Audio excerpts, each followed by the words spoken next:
வணக்கம். Global machine Pondicherry. நம்ம இப்போ பார்க்க போகிறது சாப் கட்டை பற்றி பார்க்க போகிறோம். சாப் கட்லேயே ஒரு ஹெவியான டைப் பற்றி நம்ம பார்க்க போகிறோம். இது பார்த்திங்கன்னா ஒரு ஹெவி டைப் சாப் கட்டு. இல்லை கீழேயும் வரும், அதே சமயத்தில் மேலேயும் வரும். இது எப்படின்னு பார்த்தீங்கன்னா இதை நீங்கள் கவர் ஓப்பன் பண்ணிட்டு நீங்கள் லாக் பண்ண இதில் வந்துடும். நீங்கள் லாக் பண்ண அதில் வந்துடும். டைப் பார்க்கலாம். இது மணிக்கு ஒரு 1500 கட் பண்ணக்கூடிய ஒரு சாப் கட்டு 3H மூட். அதே பிளேடுக்கு தனி வீடு வந்துடும். ஃபுல் சேஃப்டி கவர் வந்துடும். மிஷின் ஃபுல்லாகவே சேஃப்டியில் வந்துடும். இதுக்கு இந்த இடத்துல ஒரு ட்ரை வந்துடும். சீக்கிரமாக வந்துடும். பில்லை வச்சுன்னா ஆட்டோமேட்டிக்காக அதை விட்டுரும். ஸோ ஹெவி டைப் உங்களுக்கு ஒரு மணிக்கு ஒரு 1500 கட் பண்ணக்கூடிய ஒரு ஹெவி டைப் சாப் கட்டு. ப்ளஸ் இதோட சைஸ் பார்த்தீங்கன்னா ஒரே சைஸ் காமன் தான். 1/2 இன்ச்சு காலேஜில் வரக்கூடிய ஒரு சாப் நம்ம பிளேடு தான் பார்க்குறோம். சாப் கட்டு உள்ளே பார்க்குறோம். ஸோ இதில் 2 பிளேடு எஸ்எஸ் பிளேடு வந்துடும். இது ஒரு 12 இன்ச்சு பிளேடு வந்துடும். 12 இன்ச்சில் ஹெவி டைப்பில் வந்துடும் பிளேடு உங்களுக்கு. நார்மல் பிளேடு தான் உங்களுக்கு ஹெவியாக இருக்கும்.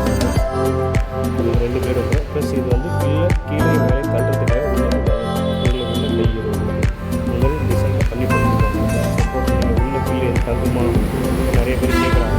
பில்லு வந்து உள்ள தள்ளுறது வாய்ப்பே கிடையாது. அதுக்காக கரெக்டாக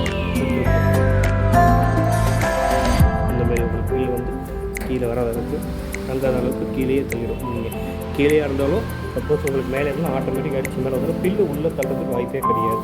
பிளேடு வந்து ஹெவி பிளேடு, திக்னஸ் பிளேடு இந்த மாதிரி தான் வரும் உள்ளே உங்களுக்கு. ஸோ இது ஃபுல் கவர் டைப்பில் வந்துடும் உங்களுக்கு. ஸோ அப்போ வந்து ரொம்ப சேஃப்டி